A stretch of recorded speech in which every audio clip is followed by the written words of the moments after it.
Hello everyone, it's Sue from Crafts to Enjoy. I'm an independent Stampin' Up demonstrator in the UK and welcome to my craft room today.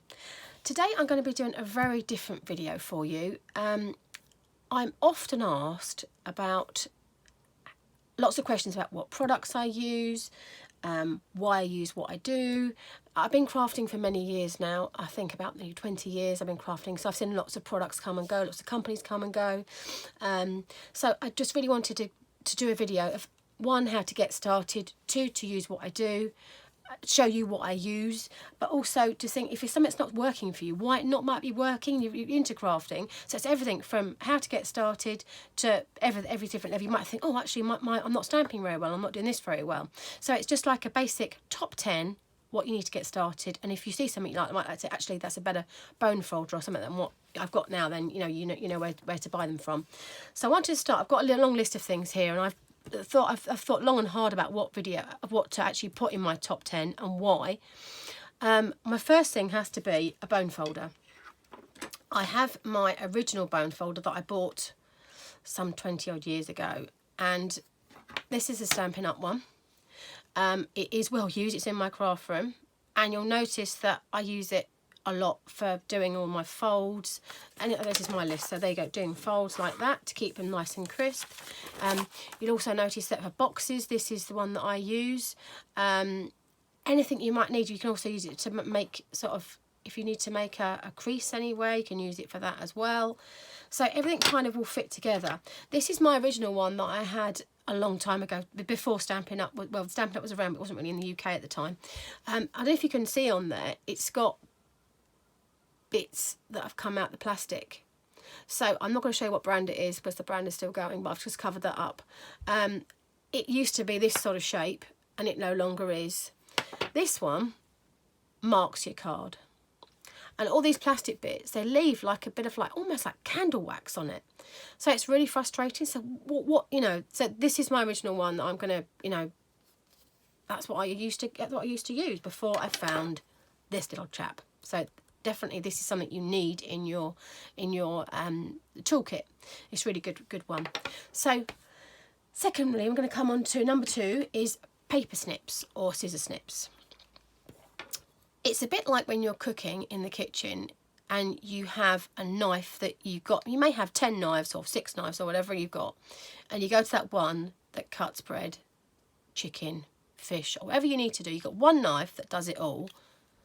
This is the kitchen knife equivalent to scissors. Not only have they got a really pointy end, so they can get into fussy cut things. If you want to cut round something really, they cut ribbon. That sounds really daft, but not all scissors cut ribbons. And to a crisp edge as well. So these are mine that I use. They actually come with that to keep them nice and pointy, the shape and everything there.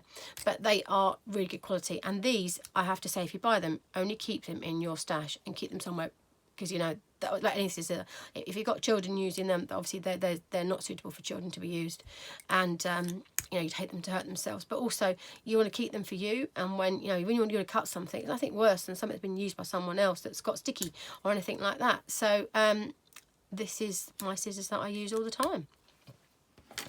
Number 3, I'm going to come on to and what ink pads do I use?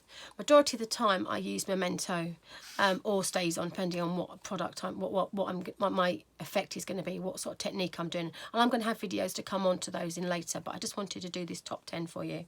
So Memento, it's a quick drying ink, so it's really good if you are going to be using alcohol markers or just need to stamp something quick that's in black. So they do different colours in Memento. So they also come with re-inkers, these ink pads. So that's really important, because I don't know about you, but some ink pads you're spending out for, and actually this is one of my I've got a few that I could show you. Just leaning over, that are really well used in my craft room, and this is the one I go to all the time. Where's it gone? Some of the ones that I've used, because I re-ink them, you make them last so much longer. And the re-inker, it works out cheaper in the long run, and more importantly, you get better images for your money. So actually, they're worth having in your stash. Third thing I want to come on to was cleaning all of your stamps. I love these Simply Chamois. They are the best thing in my opinion, for lots of reasons. Years ago we used to use baby wipes, and they're Stampin' Up sell a stays on cleaner, so that's good as well. And they'd also do sprays that you can use with your scrubs. But if you're trying to be good to the environment and not have less wastage and things like that, go quite natural. This is mine that I use in my craft room. As you can see, it is well used, and this is gone dry, so this is how it ends up. I've got one for stays on and one for that, so I don't know, ask me how it works, but it came out perfectly every time. You just get your image from, obviously when you've got a Imaginer stamp on there, you stamped with it, clean it on there, and it comes up perfect. Don't know how it does it, don't know what they're involved, you know, but this is a new one, so they start off lifelike, and this is my well-used one for my craft room. So I put mine in a CD case, a cassette case here, so it just keeps them when I go out anywhere, you know, I go crafting. That comes in it's well used, my box, so it comes with me all the time. So that's cleaning your stamps. It also does I'll show you. One does stays on, so one's for my more pigment based and one's for my water based colours. So you can see what I've been doing with them. This does more sort of colours, but it doesn't blend. It doesn't. You think, oh, that's gonna not clean it properly, because sometimes some stamps are really sort of like they're very detailed, so these do them perfectly. You just have to give them a little wiggle on there and they're done, or a little sort of like couple of taps and it's clean. It's amazing, amazing, amazing, amazing. I like that a lot. That had to be in my top 10. So 4, we're going to come on to 5, we're going to come on to multi-purpose glues. This is the Tombow that I quite like. This has dual ends to it, so if you depends what you want to be doing a project. If you're doing a larger area, then this is your end. If you can see that very well, I think that's picked it up, and it obviously has a finer end for that. So if you're doing sort of thinner and you also want a teeny bit of glue, obviously how much you squeeze your glue, obviously it's going to come out thicker or thinner in it's stuff. If you want a teeny bit of glue, then just use it, don't squeeze it so much. So that's pretty self-explanatory. Next I wanted to come on to dimensionals. Where are my dimensionals? I had them on my desk here somewhere. Dimensionals, they always disappear. So yes, Stampin' Up to a few different sizes. There are lots of these around on the market. You know, dimensionals are dimensionals in my opinion. That if you are doing some that are, if you're doing some projects that are for scrapbooking and you've got old photos, you need to be quite careful because they need to say acid free on them. If you're doing photographs and scrapbooking, you want it to last for when you're no longer here and you're leaving it to someone else. They've got some of the cheaper ones have acid in, so they will not last for a long time. And it can actually, if you've got original photographs, it can damage your photographs because they've got acid in. So over time, they will affect your work. And these are acid free, so these are quite good. So if you are doing that, that's something to think about for moving forward. Number 7, I've got blocks. I have got blocks. I've chosen, I have been stamping for a long time, so for me, it's not a problem stamping, but I know lots of people have problems with stamping, and I will show you the stamper artist in a second. But if you see these blocks around, these are made from acrylic, they're quite good. I have to say, mine get dropped on the floor, and they go, oh God, and they don't, I've not had one break yet. So I dare say that everything, you know, is going to get damaged in time, but they're really, really durable. And they are more expensive than the other ones. And I've just chosen 3 here that I use the most, a C, a D and an E. Obviously, it depends what size you need to mount your, let's just grab a stamp and I'll show you what I mean. So obviously, depending on what size you're wanting to do, obviously it needs to have sufficient space on there so it's flat. And obviously it's got can you see on there, it's got a bit of a sort of like it's curved, so you obviously don't need to going into that curved area, so it keeps it nice and good for a good impression. But also I've got one out of my craft room here that doesn't have any branding on it. This was one of the ones that they used to use many years ago.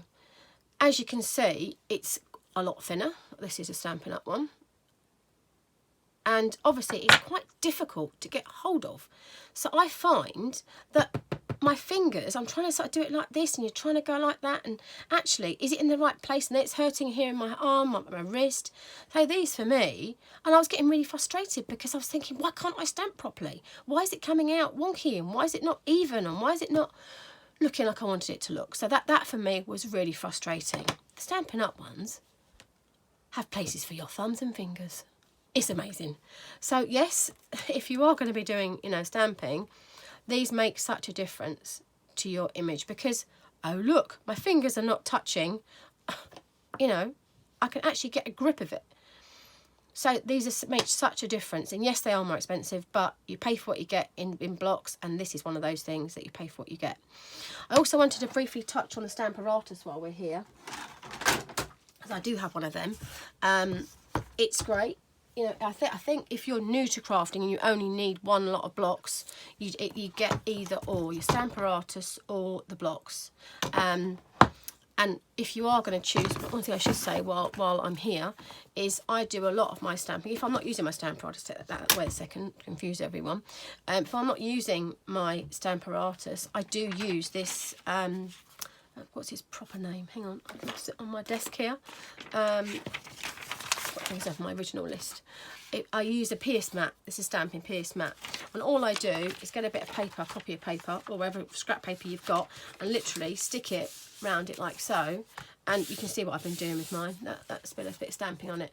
So I get I get my stamp, I get whatever I'm stamping onto on top there, and it just gives it enough cushioning to be able to stamp on there, and it comes out quite, if you do, obviously pressure is always key for stamping, but you know, they give you a really, really good image, and that really has helped me. Sometimes you might not stamp in the same area, you know, you think, oh no, I can't go over that again, can I get in the right place? So that's another pitfall of stamping. Obviously, if you have the Stamparatus, they do a acrylic paper and things, but I find I use a lot of this mat that comes with it. It's like it's almost like one of those, what do you call them? I don't know what you call them, but I don't know what would I call it, like a foam mat. It's like a foamy sort of thing. It comes in a lot of packaging, but it's quite durable. So obviously this comes with two sides.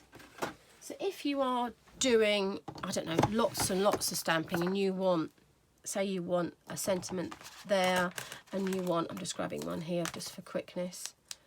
Oh, it's not, it's a new stamp set. So if you want something there, you might want something there. Obviously I could do that first. Obviously you have to imagine there's I've just grabbed a copy paper there. So say I want that in the same place all the time. This is how you position it. I'm just going to quickly show you how I've done that. So it's just as to say we want something there.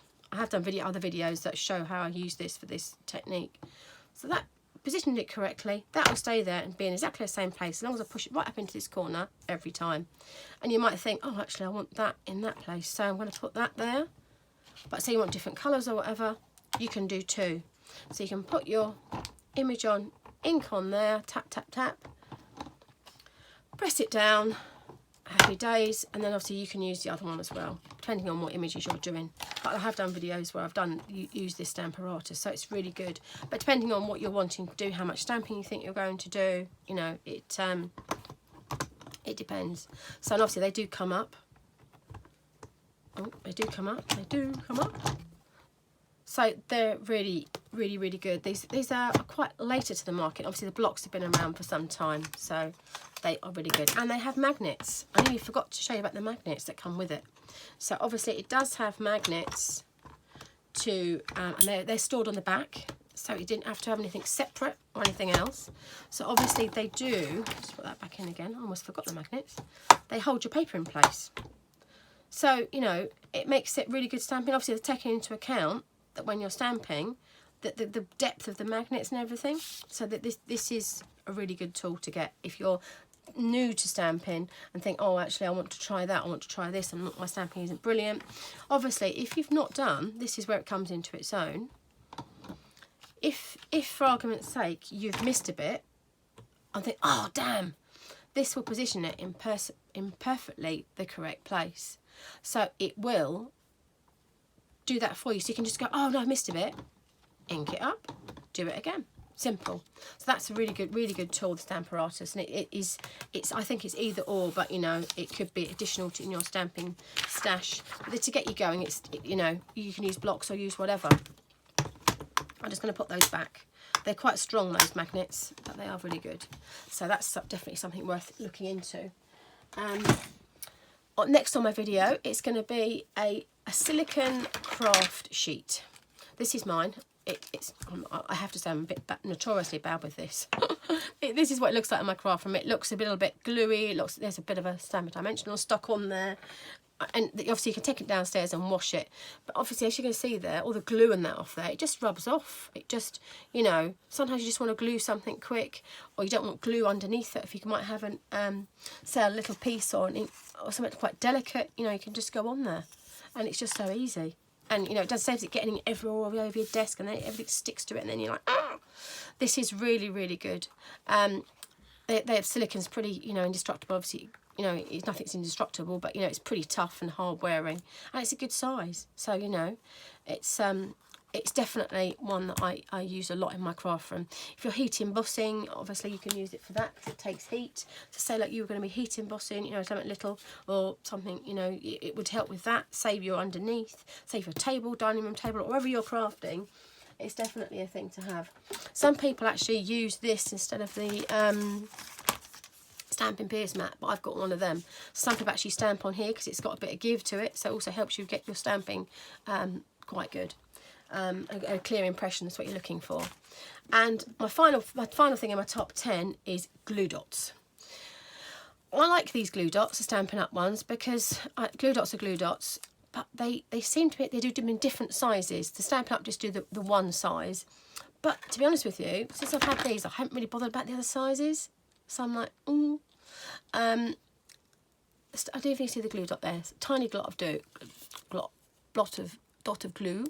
So they are on there. I think this camera just picked it up. Obviously, and that's how I pick it up. Did you see how I pick that up then? Let's do that again. Let's put that back down a second. So, and obviously you can, let me just show you how I pick that up. So sometimes you might want to put a ribbon on a card, you might want to just add something to it, or you might just need a glue dot for I think you saw that then, didn't you? Yeah. So obviously I could, if I wanted to, take a piece of card, I've just got a small scrap here, and you just go straight on there, push it, bit of pressure, and it's off, and it's on the card there. So I can obviously use that. You won't want to probably use these too much because it work out quite expensive, but they are great addition to your craft, and obviously they're clear. And obviously if you only need a small one, say I've got some twine or whatever I'm using, just get it off like that, and you can fold it in half. I think you're seeing that in there. There you go. So you can fold them in half. So if you want a smaller one that's too big, you can go quite small, and you can actually roll them up and use them from there. And that's gone really tiny now. I think you've got that. I think we got that in the video. Yeah, so they're really a good thing to have in your stash. So I hope you've enjoyed this video today. It's very different. I want to just run. This is my list of things. As you can see, you know, I've got a few other things on there. They also do a my bits just fell off. Oh, I just picked it up. They also do things like a pokey tool. This is they are you know, pokey tools years ago. I've got some ones that were just literally a bit of metal. I can't see any of my pokey tools here, my old pokey tools. This is just like an upgraded version of it over the years. Things evolve, don't they? This is the multi-tool, and it's really good for picking up things. Want to pick up anything, you know, it's got an end to it. So that's just so like a putty end. It comes with multiple uses. It's got a score tool with it, which is really handy. If you wanted to sort of just put a quick crease in something, again, if you don't have Simply Scored, you could just do that. Obviously you're going to put that in there like so. I've just got a bit of copy paper here. If you wanted to use a ruler or whatever, I've just got a quick ruler here. You could put a quick score line in something. Again, this is just paper I'm using. And there's your score line. So you could do so many things with this as well. This is quite a nice tool because it's quite big. I haven't got a smaller one here. Some of the other ones are quite small, and I hate to say it, they get lost in your bags or craft rooms. They just seem to roll. I haven't got one here to show you. I'll have to see if I can try and find one. I'll just quick look in my other box that's to my right. No, it's not there. but I have these to my right all the time, this type of thing. And obviously he's got a pokey tool at the end, so if you want to do the piercing, again, once you've got one of these, you can see where I've made a little hole in something. You could use this to try and make a hole in it. So you wanted to make a quick tag, use the pokey tool, and there you go. You can put your ribbon or your twine or whatever you're going to put through there. And obviously the further you go, the wider the end. So these are really good. So that's really number 11 in my top 10. I would definitely have one of them as well. So if you're new to crafting and don't know what products to use, I really hope this video has helped you to decide what products to buy and be wisely with your money. You know, sometimes people have been and bought a bone folder from somewhere else, like my one here, I've had years, and they've come back and they said, oh, it's marking my card. Why is it marking my card? I've got like a filmy look to it. And you're just like, oh, well, buy the Stampin' Up one. You know, yes, it is more money and they're a bit more expensive, but once you've got your toolkit, you can do so many more things, and you know, you won't need all of it. It's just a waste. It's a false economy sometimes, I believe. You know, it's just incredible. So what you can do from your basic tools, they can take you so far, and you actually enjoy doing products that are really good. It's like any good tradesmen, you know, they rely on their tools, and you know they have their favourite tools when they like because they work for them, and they have to work because of the finish that work they're doing. So that's really good. But I hope you enjoyed the video today. It's slightly longer than I would like, but I want to explain to you why I do what I do in my videos. This is the first in my series of how-tos, really. So there's going to be lots coming up. So there's going to be embossing, for if you've never heat embossed before. There's lots of different videos coming up in this series, so I really hope you enjoy this series. And please don't forget to go to my I've got a Facebook page, I've got a blog, lots of inspiration around on there. I do this quite every year's worth of content now on there, so go and check that out. There's also a shop if you want to buy any of the things that I've used today. I will try and put a list of what I like on my blog as well, so that'll be up there later this week. But yes, but do. So don't forget to click on subscribe, and click on the bell as well, so you don't miss any of my future videos that I'll be coming up with. So I really hope you like my list of what I use and why I like them. So yes, thank you very much for watching today, and I'll see you next time. Have a crafty day. Bye bye.